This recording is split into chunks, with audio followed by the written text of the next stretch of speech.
Estava estudando sobre esse livro aqui, a Gary Vee, apresenta Nocaute, como contar sua história no disputado ringue das redes sociais.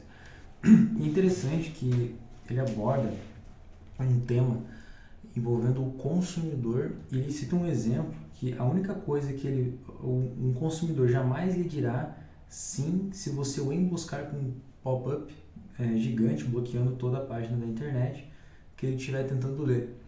A única coisa que ele vai sentir é irritação enquanto procura freneticamente aquele pequeno X no canto para fazer você sumir. Se os consumidores pudessem exterminar todos os banners piscando ao redor das páginas da internet, eles o fariam.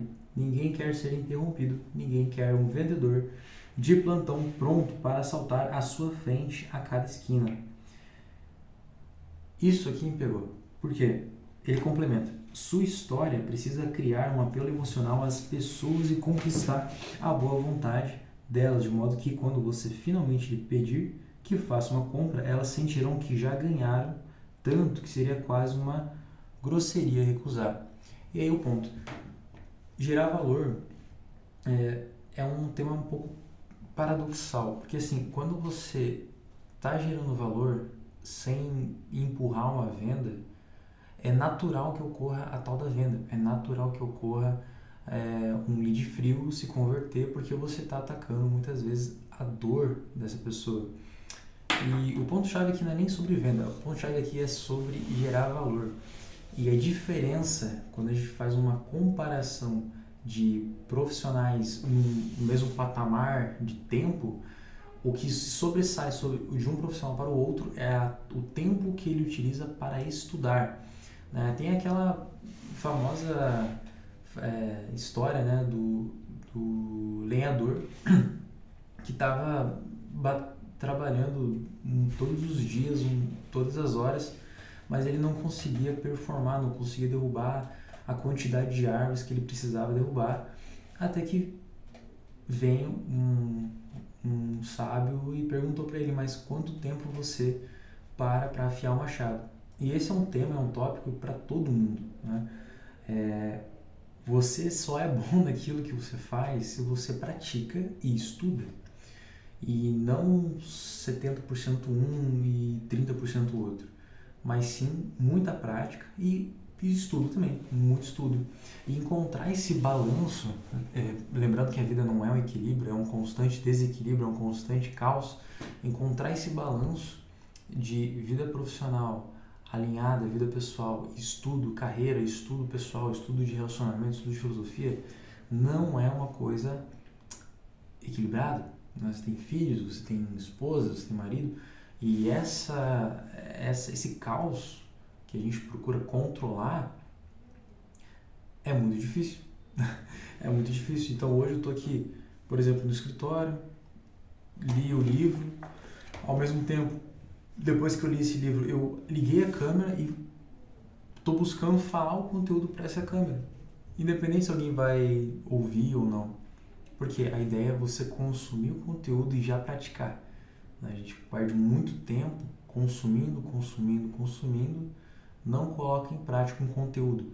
E tem alguns estudos falando que se você não coloca em prática um conteúdo em 70 horas ou 48 horas, isso evapora o teu cérebro, vai para o inconsciente e no fim você não está realmente otimizando esse tempo. Então grande parte desse vídeo também é otimizar o meu tempo.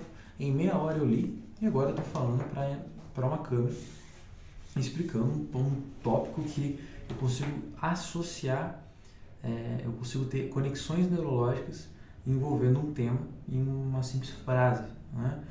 Mas tirando esse tópico, eu também quero abordar sobre a importância dos estudos e incentivar para mais pessoas estudarem, para mais pessoas se dedicarem a essa questão, por quê? Quando a gente fala sobre otimização de tempo, existe a otimização de tempo no curto, no médio e longo prazo. E para você que quer melhorar como profissional, é um assunto que vai te antecipar até mesmo, quem sabe a tua aposentadoria, quem sabe a tua renda passiva, ou até melhor, você conseguir os seus objetivos, aquela viagem, aquela casa, aquele carro, antes do planejado. né? Então, hoje eu tenho meus objetivos, quase todo dia eu olho para eles, data de conclusão, o que eu quero fazer, o que eu quero me tornar, e a vida mesmo encaminha você com as ferramentas que você já tem para adquirir esses objetivos.